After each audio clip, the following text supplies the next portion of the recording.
Well, welcome to another episode of the Carlos Taco Show. I'm your host, Carlos Tacos, along with Miss Patty. We got Ricardo Black. We got Andrew Becker in the house.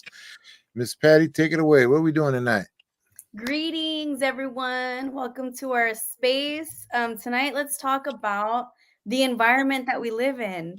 We Nice. live in a really,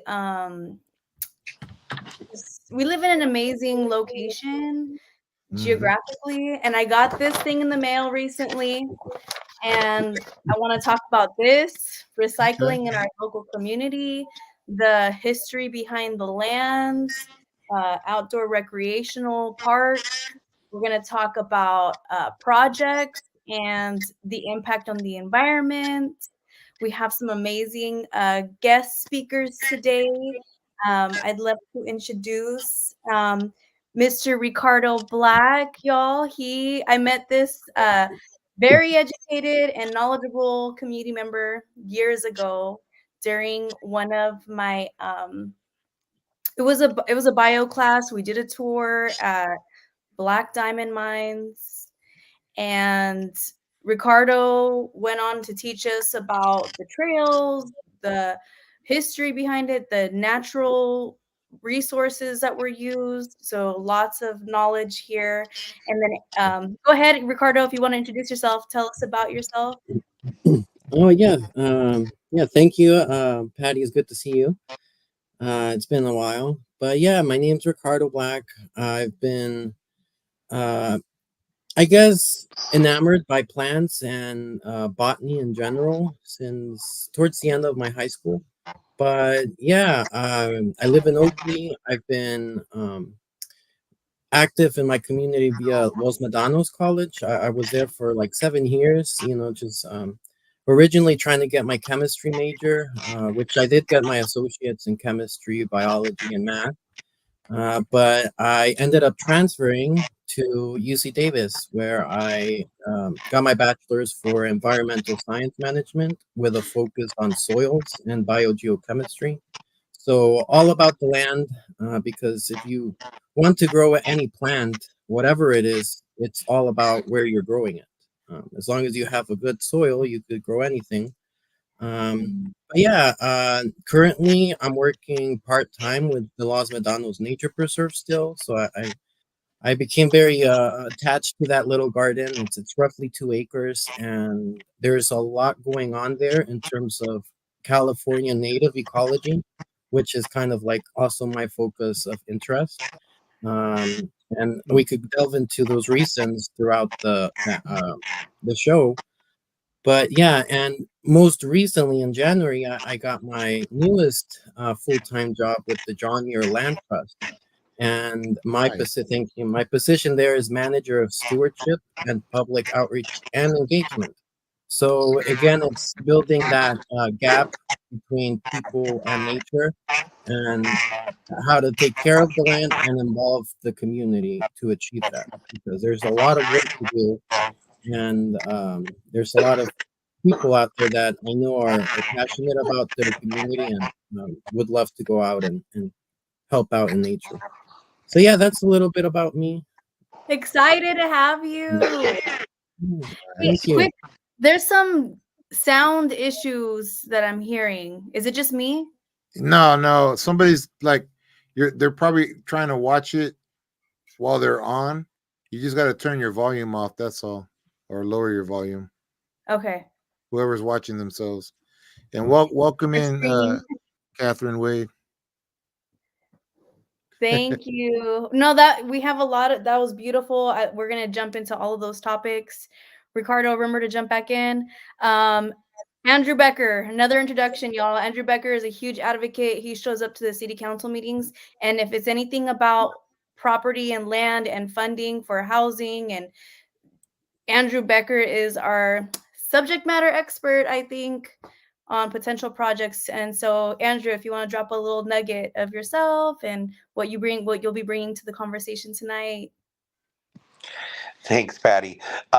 Yes, so thank you. My name is Andrew Becker, an affordable housing developer and advocate for our unhoused locally and regionally. I work to bring multifamily affordable housing mixed with market rate and multifamily and single family models here to the region, that are also tied to capital improvement projects. So really just working to create spaces that bring support and affordability, most importantly, to our community. Um, Definitely excited to be here tonight and to be a part of this conversation. That was quite an introduction there, Ricardo. So definitely excited to hear, what's happening here regionally.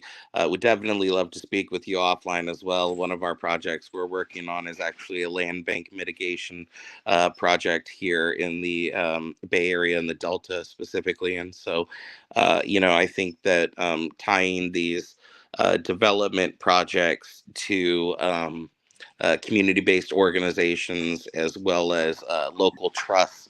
I apologize for the background as well. My cat is just started to wake up from his all-day nap, and so It's all good. I also, as Patty said, show up to a lot of council meetings and try to stay informed in what's happening locally. And hope to kind of touch on some of that as well later on tonight too. So thank you. Nice. Sweet. And Miss Catherine Wade joined us, community advocate, community voice, Mama Wade. Thank you for joining us. We're going to talk about environment and recycling and the lands around us. Welcome back to the show. We love having you. Yes.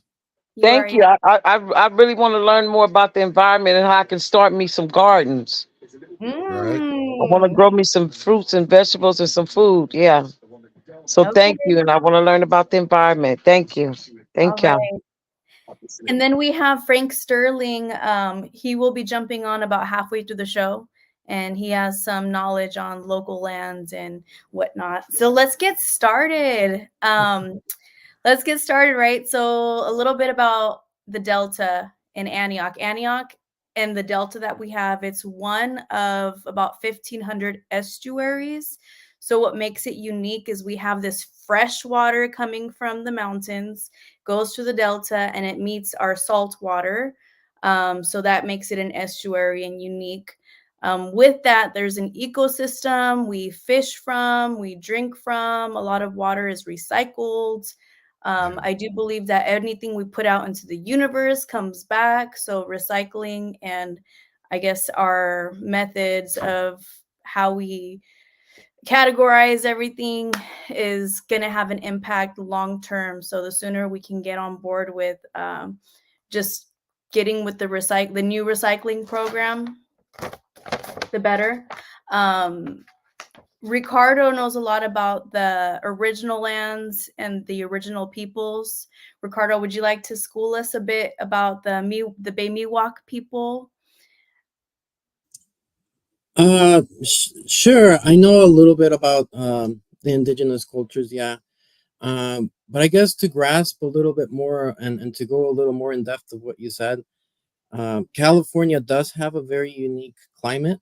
In fact, there's a very small percentage of the world that has what we have, not only climate-wise and geographically, and we fall into a biome called chaparral. And chaparral, Spanish, when the Spanish came here, they kind of saw the landscape with short bushes. They didn't grow that big in certain areas around where we live, so they kind of called it chaparral. And what it is really is a place where there's cold, wet winters and hot, dry summers. That's kind of like the basic key way. And what that does is it creates a very special place for different plants to evolve, for drought tolerance, for fire resiliency, and and a lot of the plants serve for food, resources, and medicine, which is what nourished for thousands of years a lot of the native cultures that were in California. And if we're talking about just California, the state, it had one of the most densely populated areas of native cultures, and it wasn't just one; it was many, many, many cultures. Kind of think of it how California has different cities, and you could drive around. You know, like I could go from Oakley to Antioch to Martinez.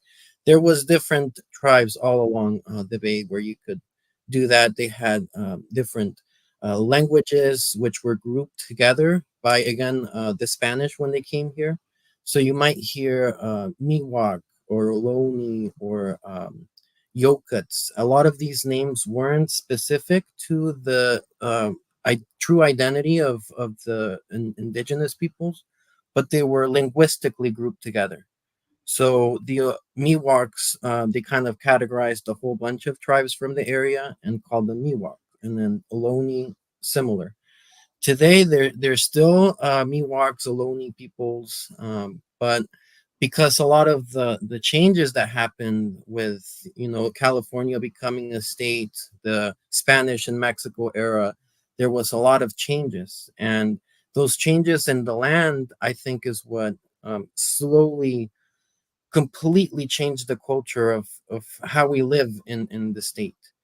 And I think that's kind of where we need to focus on the solutions in modern times. Like we know the cultural changes started from the land, so now we gotta fix it by starting healing the land, which is kind of where knowing your ecological knowledge of the native plants that grow around you is really important because for example, if I go to Home Depot and I buy a whole bunch of plants, a lot of those plants are not going to be food for the bees. They're not going to be um, host plants for a lot of our native butterflies that are very picky eaters and they only lay their eggs in certain plants.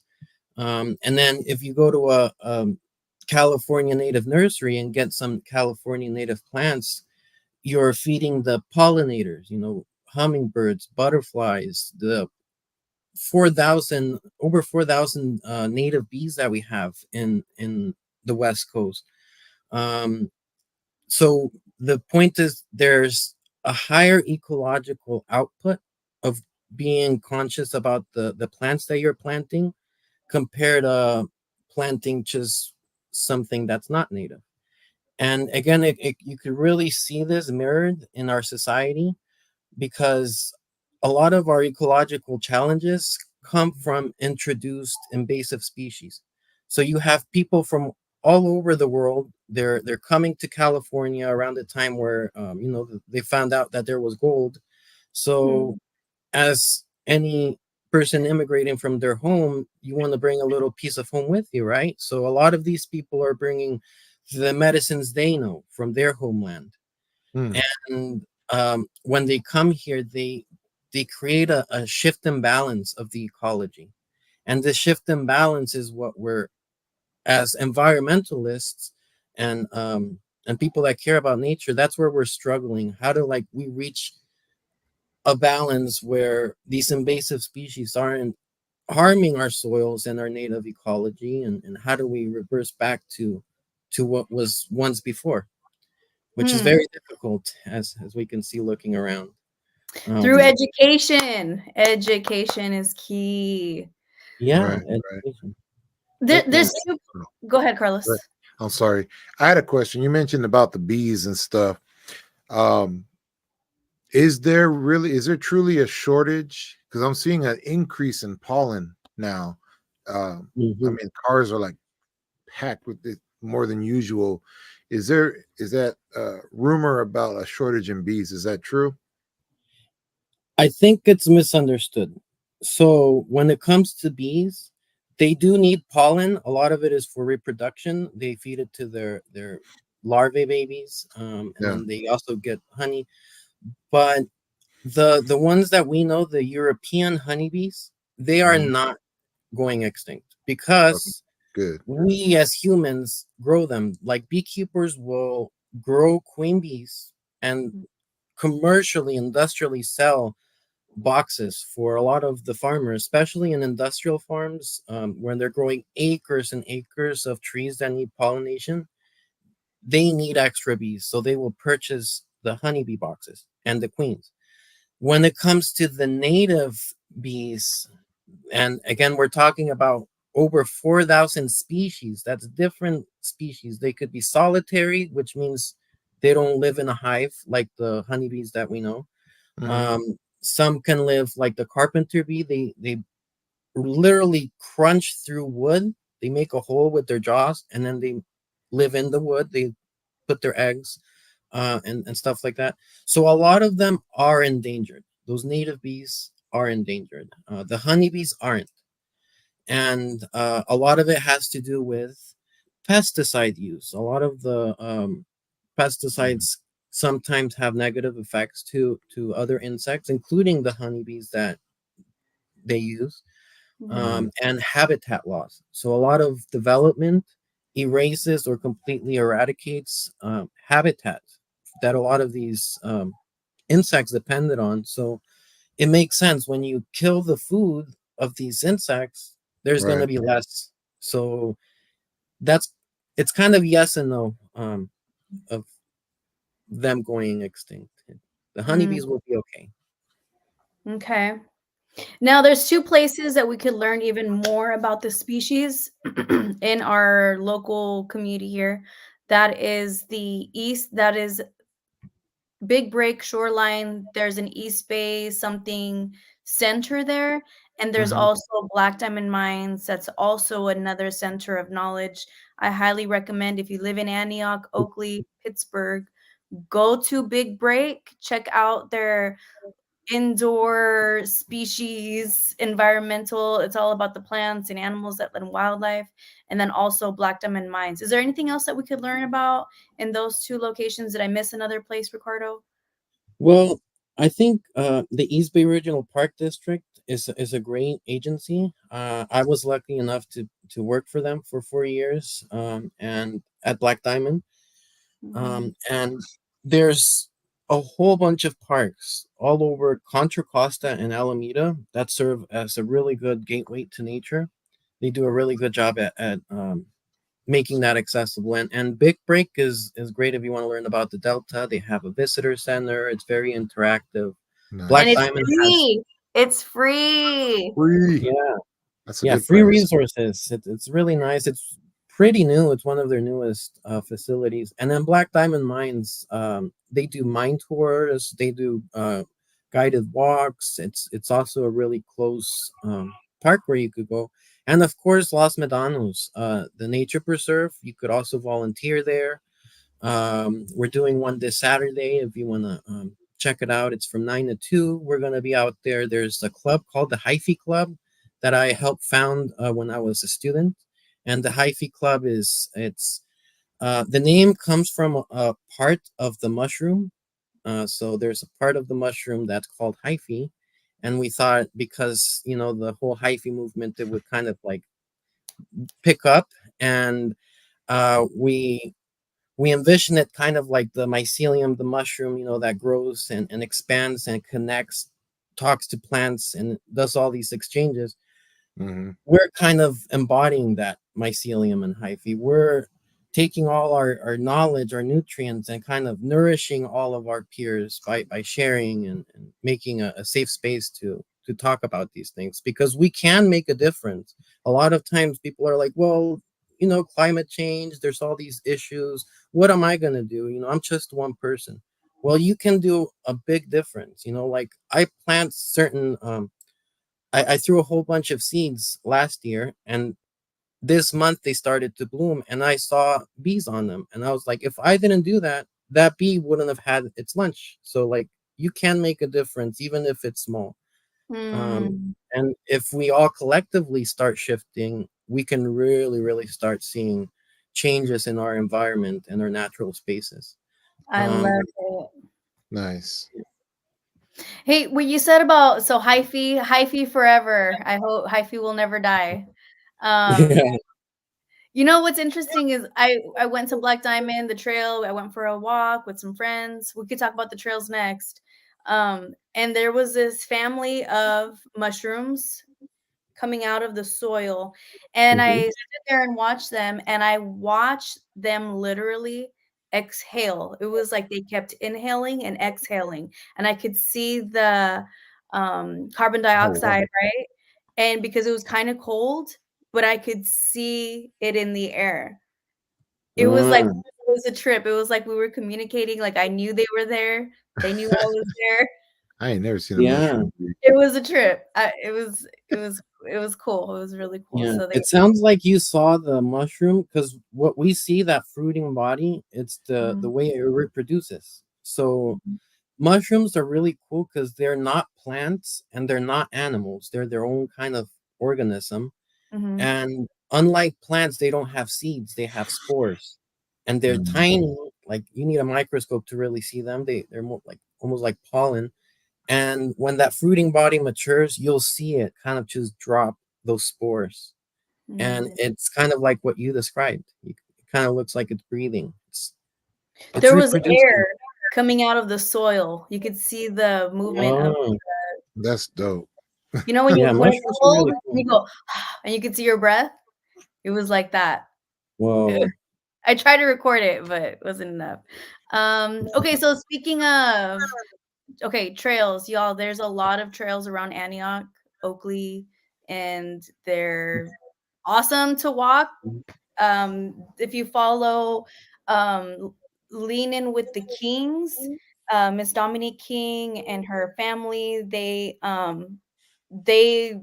really got me going on the trails again. And Nice. we all can take care of our health and use our local trails to go about biking, hiking, walking. There's some poetry walks that are happening in our community. ¿Qué más? Anything else y'all want to add about the trails? There's Round Valley in Brentwood, which is also an East Bay Regional Park. And if you're venturing out towards Martinez, there's a few properties of John Muir Land Trust. So there's if you've been to John Muir's house in Martinez, that's actually a state park you could check out. Lots of history there. On the other side, you could hike up Mount Wanda, which is named after one of John Muir's daughters, and you could venture out into a whole bunch of properties like Almond Ranch, Guston, Dutra. They're all properties purchased by the John Muir Land Trust to create um, a green corridor for animals and for public to kind of use. And they're really fun trails. There's lots and lots of wildflowers starting to bloom, and it's pretty early, so it's really interesting to get out there. But those are awesome hikes. Fernandez Ranch is also one that was new to me this year, and it's beautiful. If you like Black Diamond, I think you'll like Fernandez Ranch too. Nice. Yeah. Well, you brought up Martinez, and Miss Wade wants to learn how to farm and wants to grow her own plants and trees. And Mhm. if you drive around Antioch, there are orange trees, lemon trees, pomegranate trees, nopales. We live in a really interesting place. I love that. Martinez has a farming place. So Mama Wade, maybe one of these days, our groups, our friends in the community, we can go donate some time to the local farm. It's called Coco Sustainable Farms. And I visited that farm about 6 or 7 years ago, and it was all soil. There wasn't anything planted yet. They were in the works. They had just got the contract with the county, I believe, to use the recycled water from that water plant, use the soil, use the something to make and grow vegetables and fruits for our communities. So I'll check out their website. Do you all know anything about the Coco Sustainable Farm? Mm-mm. Haven't heard of it? Okay. If I'm not mistaken, they donate a lot of their greens to local charities. But they have an Instagram, and they do look for volunteers, and that's one of our local. Oh, you could also donate. So their mission is to create a sustainable and just community that promotes food equity, protects the environment, educates and promotes economic development. So Loaves of Fishes is Nice. one of the benefiting nonprofits. They provide free, sustainably grown produce to soup kitchens, schools, the food bank, and other nonprofits. They have donated 100,000 plus pounds to the communities around us. So check them out, Coco Sustainable Farm. I love what they have become over Where are they based out of? Martinez. Nice. So if you're going from Antioch to Martinez, it's on the right hand side. Okay. Yeah. Yeah.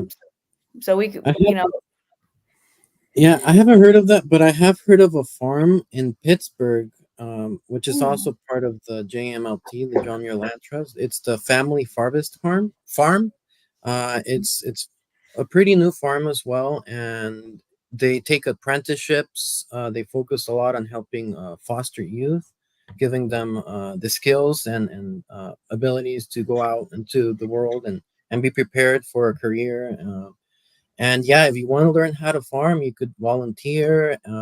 Mary there, who's amazing. She'll teach you all about composting, farming, and yeah, it's all about your soil. If you want to grow anything, like if you want to grow a pear tree, just search up, like what does the pear like? Like where does it usually grow? What conditions of soil does it need? And it's usually pretty easy once you get the hang of it. and the time of the year to plant it too, right? Is important. I think my dad Yeah. tried to plant something and they all like died. Like maybe it was bad timing. Yeah, so in our area, in the summertime is the worst time to plant because it's really hot and dry. So if you're not constantly watering it, a not established plant will most likely perish, even if it's a native plant. You want to ideally plant them either in fall, whatever you're planting, or in spring, unless it's an annual plant. So an annual plant is, or a crop, is something that you start from seed, it grows in 1 year, in one season, it gives its yield, and then it dies. Mm. So a lot of those are dependent on the seasons, which is usually springtime. You could have spring and summer crops, and then you could have winter crops. Usually winter crops, because there's less light, you get more lettuces, green leafy greens, compared to like tomatoes, which need a lot of sun, which you don't get in the winter time, and it's cold for a lot of these plants, so they'll probably just die. So yeah, Mm. timing and making sure they're established and the soil is well fed. You want to feed your soil. Think of it as a living thing, and then you're feeding it organic things, so it could feed your plants. Sweet. Thank you for that. Andrew Becker, let's switch it over to you. Where can we develop a community farm, like an amazing community something? Tell us about potential projects. What do you have for us? So, it's been amazing just listening to the conversation, a lot of information. And I'll tell you, growing up here in California in the San Francisco Bay Area, and specifically the Delta region, um, it's it's it's really so amazing because we see the diversity in the people is matched equally, if not more, through the different geographic locations here, right? That are regional as well as through the state. I think that's amazing that we're probably one of the few states where you could drive 2 hours in any direction and be in really a completely different climate and atmosphere, right? And historically, I think um, that attractive climate and all of the natural resources that California has to offer has led to the really degradation that we've seen throughout the state, right? Over now centuries. And you know we look back to 1862 and the Great Flood that happened here in California and in the Sacramento, specifically region area, where all of those tributaries just overflowed and completely overtook the area, right, that was just starting to flourish in agricultural growth, right? And how did we react? We could have said this is a larger force, a power that's bigger than us as people, and we could respect that, or we could take advantage of the marginalized community that was up there building the Transcontinental Railroad and bring them down. And those are all of the levees that we see along the Delta region now were built by those individuals, and the agricultural growth continued right into the early 1900s. And so a lot of us now that have seen the growth in the Bay Area, and we attribute it to the real estate and housing boom that overtook the California as a whole and the nation, through the boomer era, or we could attribute it to more recently to the technological advancements and all of that comes from the Bay Area. But really, a lot of people don't know that just here in Brentwood, that was the capital for asparagus growth on the West Coast, and that asparagus was going down to that Antioch Marina, that pier down there. All those pylons that we see sticking out of the water were the canneries. Tom Trust property there was a cannery, and all of this agricultural growth required what? Water. And so water has always been something big here in the state of California, right? And talking about the Delta and its unique, really uniqueness that is really one of, I think, only maybe 2 or 3 throughout the entire world. These tributaries that feed into the Delta, the Sacramento and the San Joaquin, together equal over 500 miles of water travel. The Sacramento River comes all the way from the Sierras up in Shasta County, and the San Joaquin River actually travels north through California and comes to us here in the Delta. For a period, it drops beneath the water table. It goes underground and travels through underground aquifers and then comes back. And this is something that is so beautiful and so original, right? And how do we respond? We bring these housing projects, and through the 60s, we build this massive aquifer where we divert all of that water to Southern California where there is no water. Or for all of us that drive down 5 to go to Los Angeles, we see these miles and miles of walnut, areas where that historically was Lake Tulare that was taken away because of that agricultural growth throughout the state. And so, I guess the reason I say all of this is because now we look at the region, which had such agricultural growth and abundance, and was such a piece of history for the community and the region. And we have these few urban infill areas where we have these pop-ups.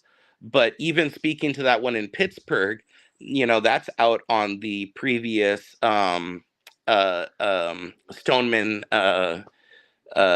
Army base, right? And so out there, that was the range. That was downrange. That's where they were shooting off munitions for years and testing. And meanwhile, we have Kimball Island, which is just right across from the Antioch Marina, is an island here that was held by the Kimball family for generations, stayed within a family trust for over 100 years. Half of it was put into a land bank for mitigation. And for those who don't know what a land bank for mitigation is, those are terms within a developer space. So when a builder comes in and builds somewhere, there's an environmental analysis that is done that says, this is the effects that your development would have on these environmental species or this area that you're going to build out of. And so a developer has to either mitigate on site or, and this is a crazy thing to think, they can actually buy credits in another location. They can mitigate somewhere else and they can apply those credits to that development. So you could potentially eradicate that specific area's species right there, or seriously injure it, but you can apply credits from another development that was done 100 miles away. And so that's what half of Kimball Island is that land bank for those mitigation credits for projects that took place throughout the state. And the other half is currently on the market right now for $900,000. And it's zoned for farming and agricultural growth as well as recreational uses. So believe it or not, the zoning is already in place there to create a recreation space for the youth or marginalized communities, at-risk communities, and tie it to agricultural growth, sustainability, education on site here in our Delta for $995,000. But people don't know, and so that listing has been online for 2 years. I'm trying to Oh. get people to come up with money for it, but Hmm. it's frustrating because these are the different opportunities that are here locally, and we can kind of bring back some of that history. Um, but unfortunately, priorities are elsewhere, right? And so even looking at that agricultural growth here, speaking to some of Ricardo's points and Patty's points earlier, we have indigenous peoples here that we're living off of this land. And so, we're in a space where, we have to acknowledge all of history and what has taken place.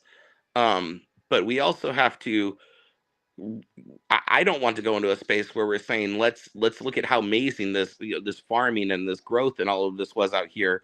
That was the forming of Antioch and Pittsburgh was we purchased land from John Marsh, which was Rancho Los Maganos, which he was given from the United States president Ulysses S. Grant. But the question is, what authority was it for Grant to give that land to him? Who was it for this white man to come in and just take this land from all of the people that were there and give it away to everyone else? And so now we look at all of that agricultural growth and industry that was built there. It was built on stolen land, and we say it over and over and over again. So, I appreciate all of the efforts, and I don't want to take away from people's families and work that they've done. But if they sow that land, and they reap those benefits, and they won't acknowledge the atrocities that those are atrocities, in my opinion, that took place in stealing people's lands.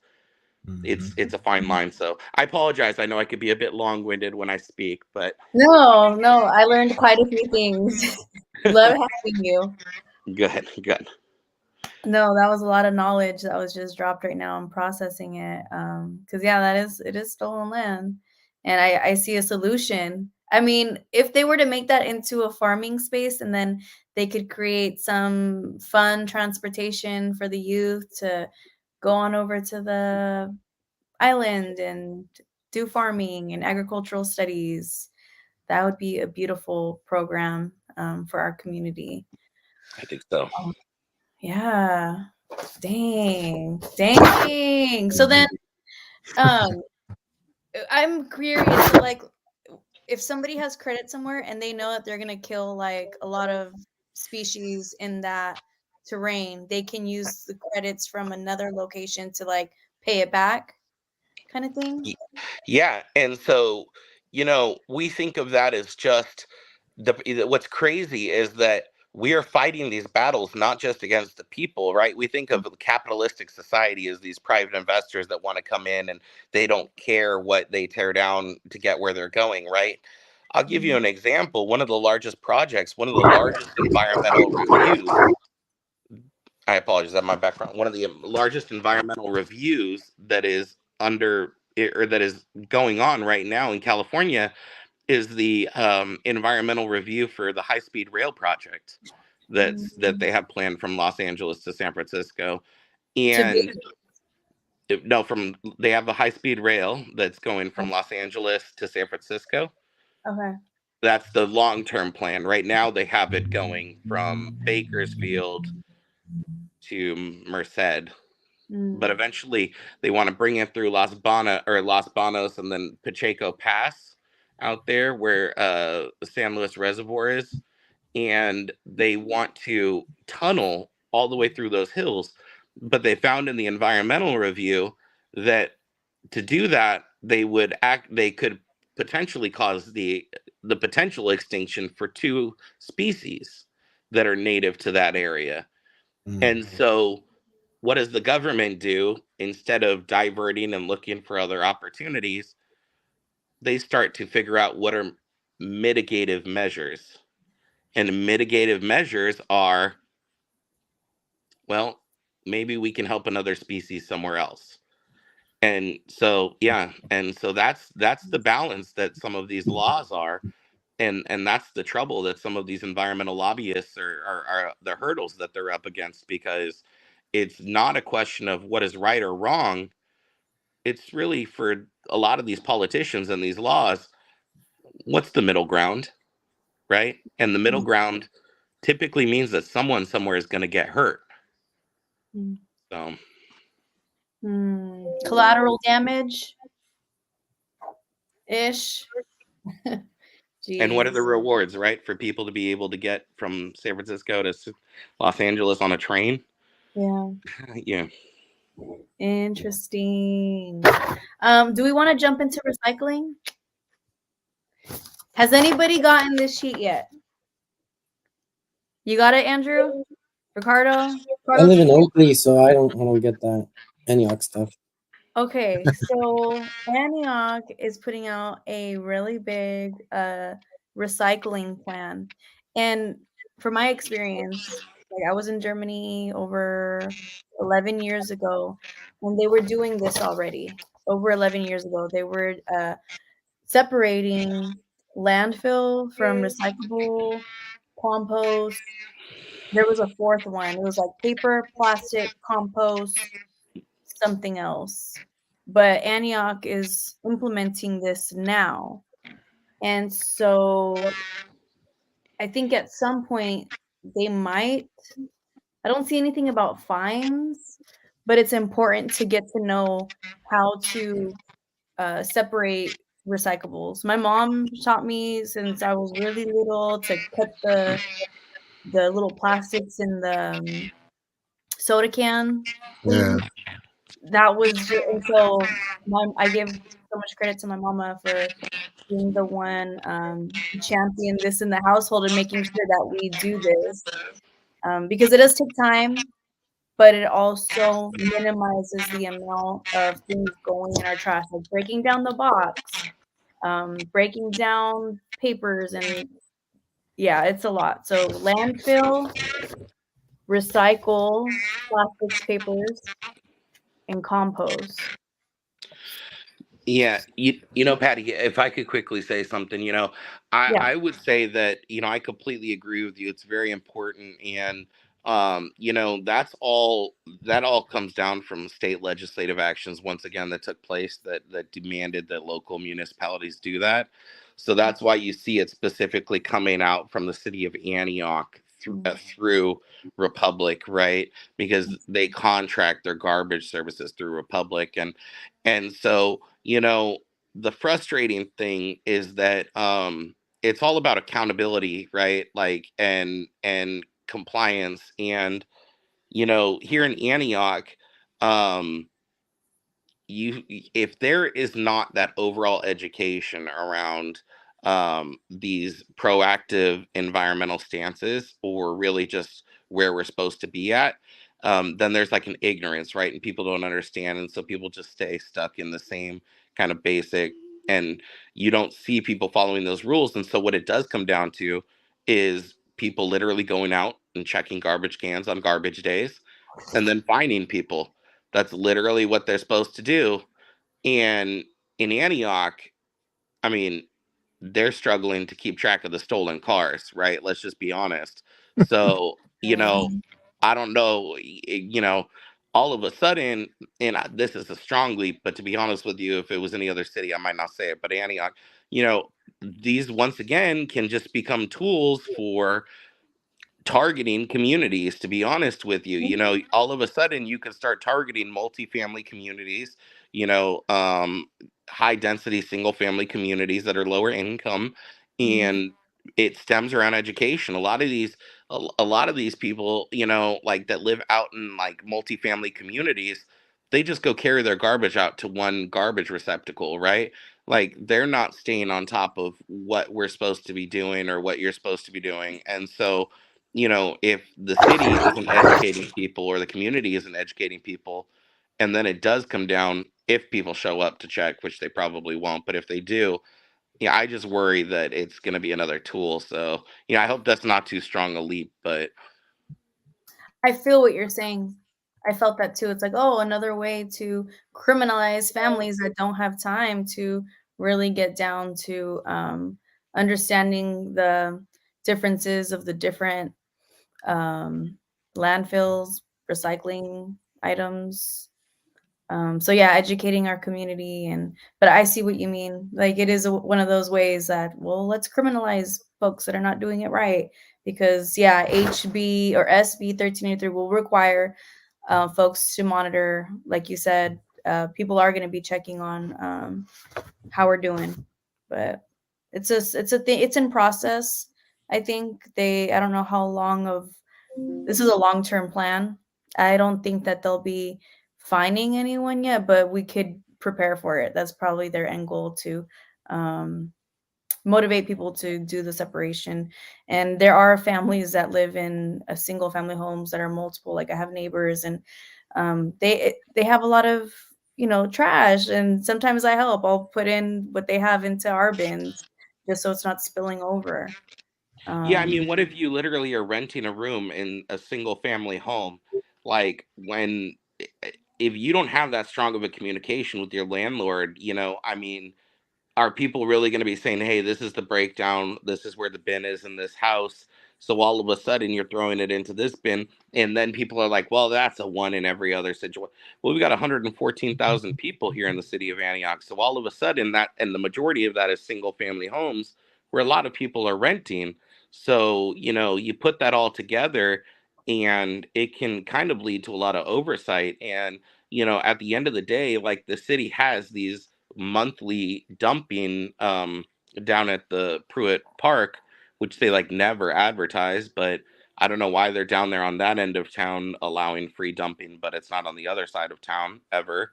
Hmm. Um, but if you go down there, that would be an opportunity for these kinds of postings, or even having a booth that is like, as people are dumping, you're stopping people and saying, hey, this is a new law that's going to be implemented. None of that was ever there. It's always just a single mailer that goes out, and then people, yeah, exactly, are left to try to figure it out. So Wow. that would be a way to do things to educate our community. Legit. That should have been part of the plan. It should still be. ¿Qué más? We have about 15 more minutes, 12 more minutes to cover environmental justice in our communities. What do y'all think about those plants that are over there in Pittsburgh and all the fumes that come out of it? Does it go out into the atmosphere? Does it come back down on our people? Are we going to have long-term effects from it? What do y'all think? I yeah, guess it depends. Yeah. Yeah, most likely.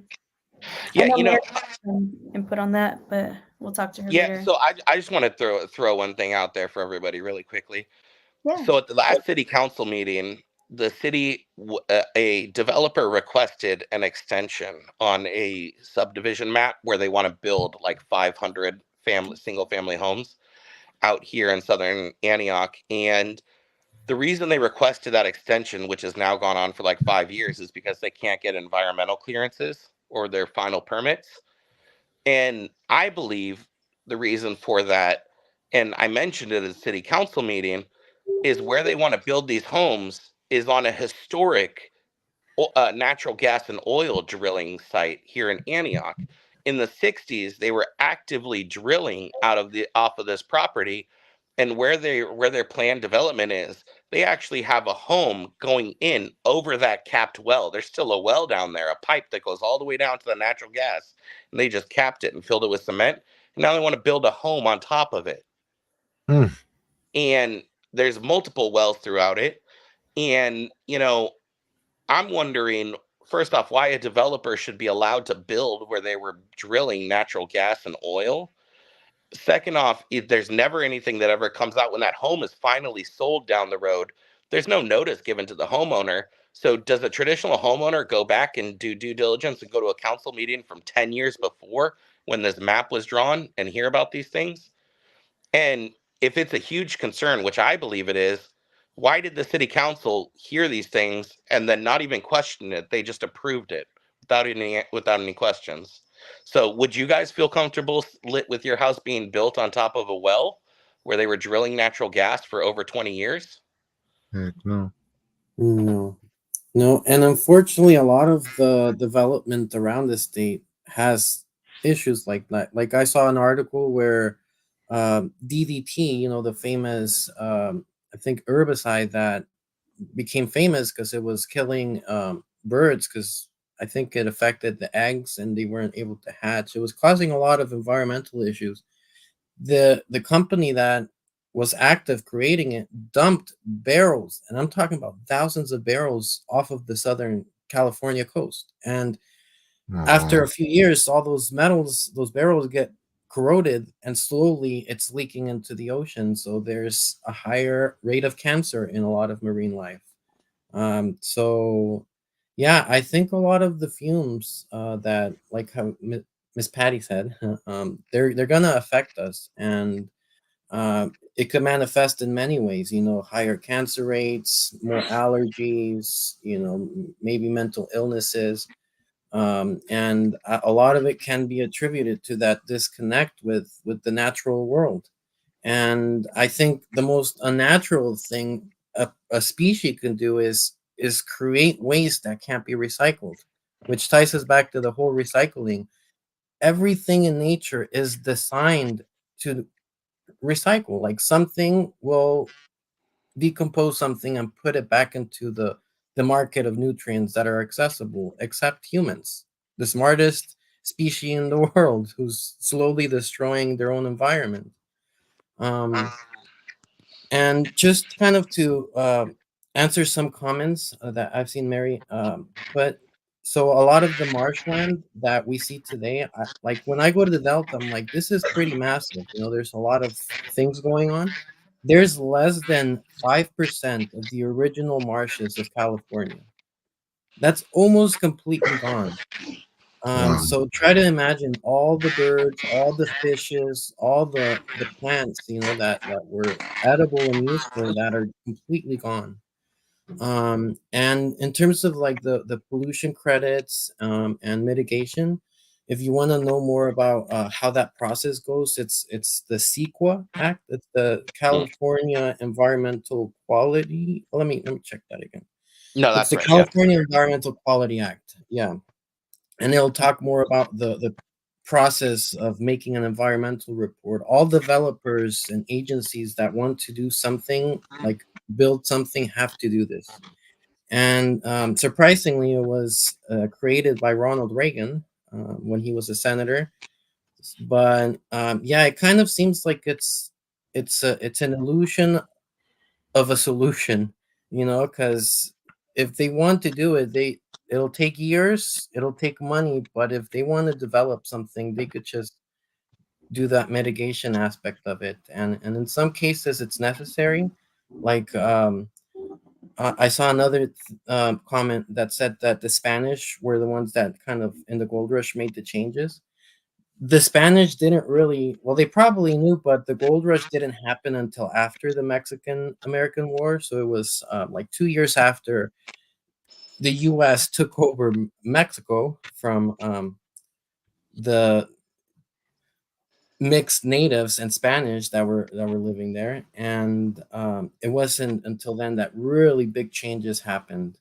uh, Prohibition of fire, which was a natural land stewardship that natives used, was prohibited. And the government actually would pay you money for every Indian scalp that was brought. So there was a lot of genocide and destruction of the environment. So all those marshes were wiped down to create all of our farmland in Central Valley that makes California one of the most thriving economic states in the world, really, because of how much we produce thanks to those destroyed marshlands. And sadly, we're kind of depleting our groundwater as we excessively farm things that are not sustainable, in my opinion, because there's so many foods that are adapted to not a lot of water that can be eaten. A lot of the foods that we eat, it's like only 6 things, like mainly corn, tomatoes, and all of those are actually native to America, but there's thousands of edible foods that we're really just sleeping on because we don't see it at our stores. They could be more nutritional even, but anyway, I digress. Love, lots of knowledge. Yes. We are really lucky, and it sucks that at the cost of destroying the marshes, yeah, we do have a whole lot of fruits and vegetables. And the cherry season is coming. I believe it's in April, so community can go out there and get the cherry picking on. Yeah, and I was just going to add, to kind of what Ricardo was saying, that's just looking at the Northern California and Central California region, right? Like if you start to look at like Imperial Valley and Salton Sea and what was done out there when they diverted the Colorado River in the early 1900s, right? They thought that they created this paradise in the early 50s and the 60s, and that's where everybody was going and vacationing, right? But now the salinity levels out there in the water, the algae that's out there. I mean, the government is literally dropping hundreds of millions of, if not now billions of dollars into trying to find solutions, as we should, right? As we should, but at what cost, right? That was some greedy, mass landowners in the early 1900s that said, hey, we bought land which wasn't ours, once again, in Imperial Valley for pennies on the dollar. And now we want to bring water here because there's no water. And so we keep trying to find solutions where, I think we need to move into a space where we're saying to ourselves, hey, why do we need solutions? Maybe we shouldn't be here. Maybe there shouldn't be these questions that maybe we're asking the wrong questions. So Yeah. It kind of reminds me, if you've ever seen that meme where it's someone riding a bicycle and they stick the stick themselves on the bike wheel and they fall. That's kind of like where we're at. We're like, we created we did all these things in the past, and now we have all these problems. I don't know what happened. That's kind of what it is.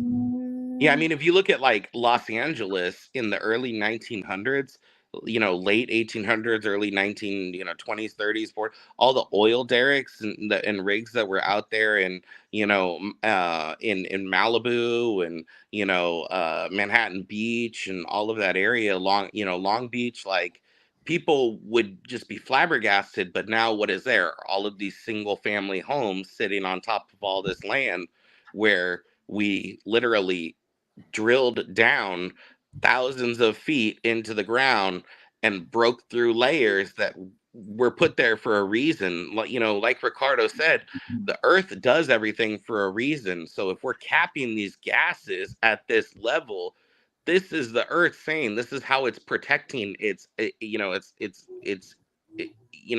itself, right? And we breach it, and then we throw some sort of a man-made cap on it, which, once again, to Ricardo's point, these elements are only good for so long. So even if that cement has got a 200-year lifespan, it's kind of crazy to think that the people that did it said, we're only protecting people for the next 200 years. So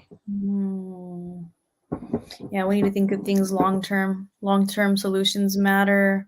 I wish we could deploy all of our military aircraft and go do a massive cleanup into our oceans.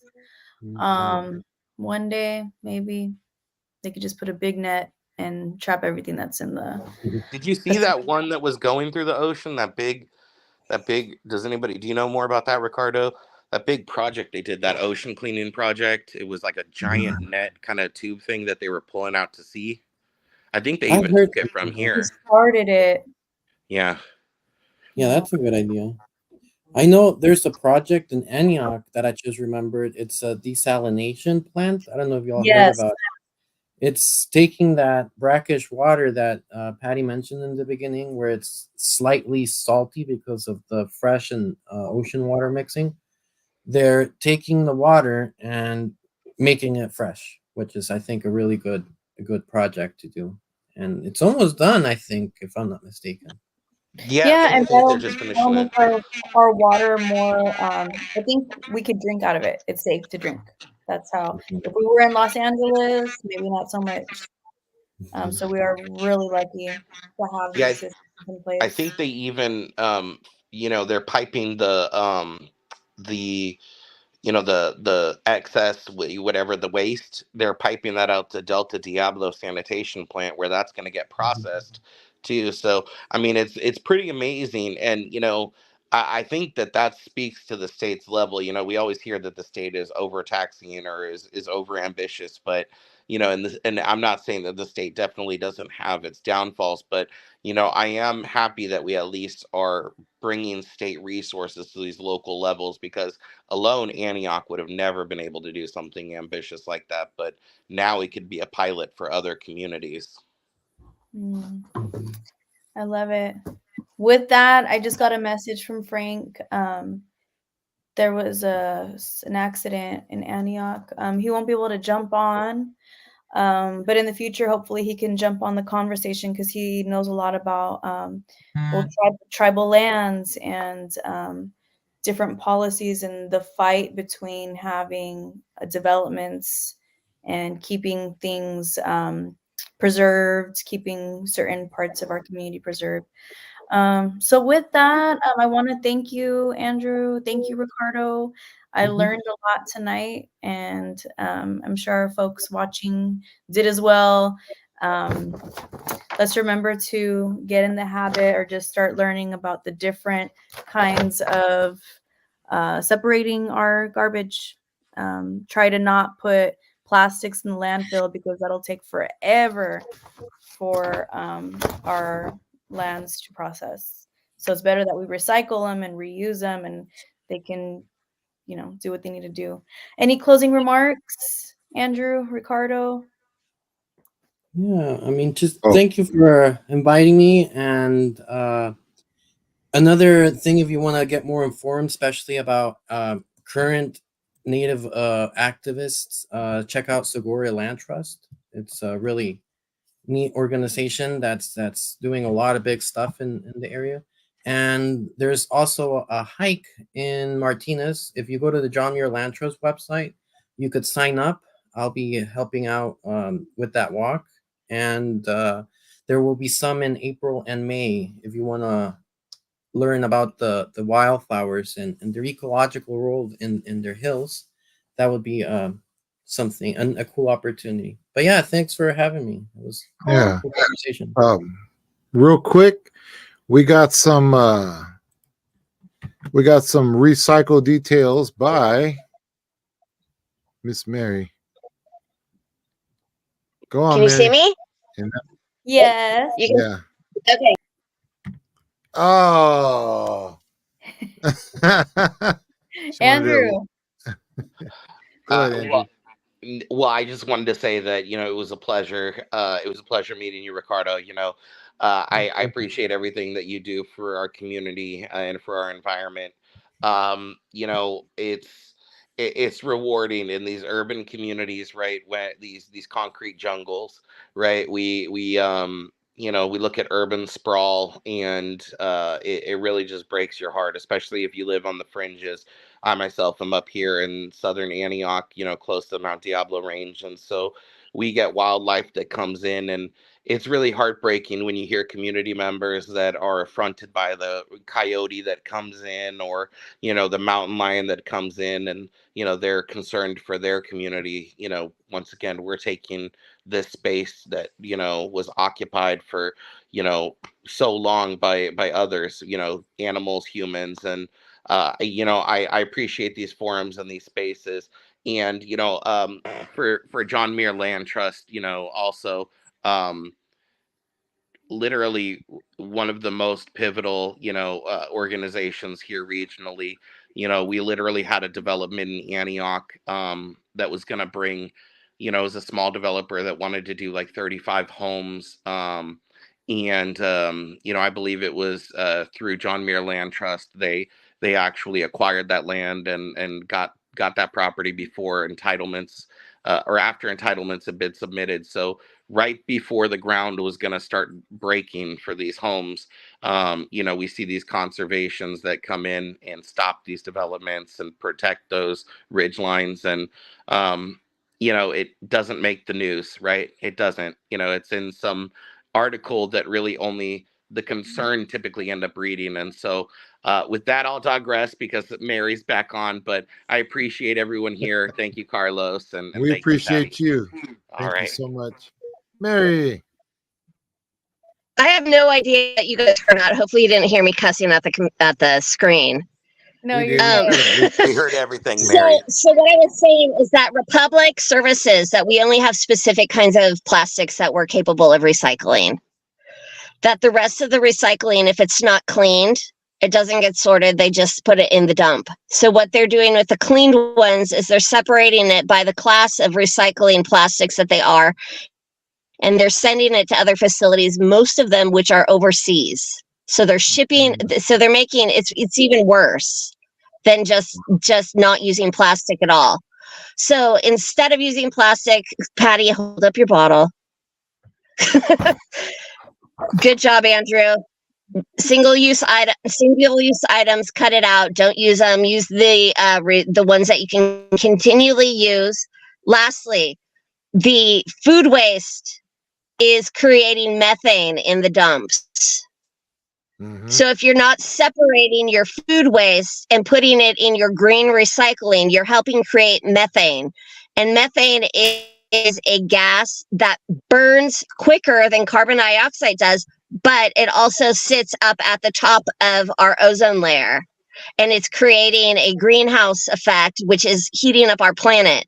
If our planet heats 2 more degrees, life as we know it will no longer exist.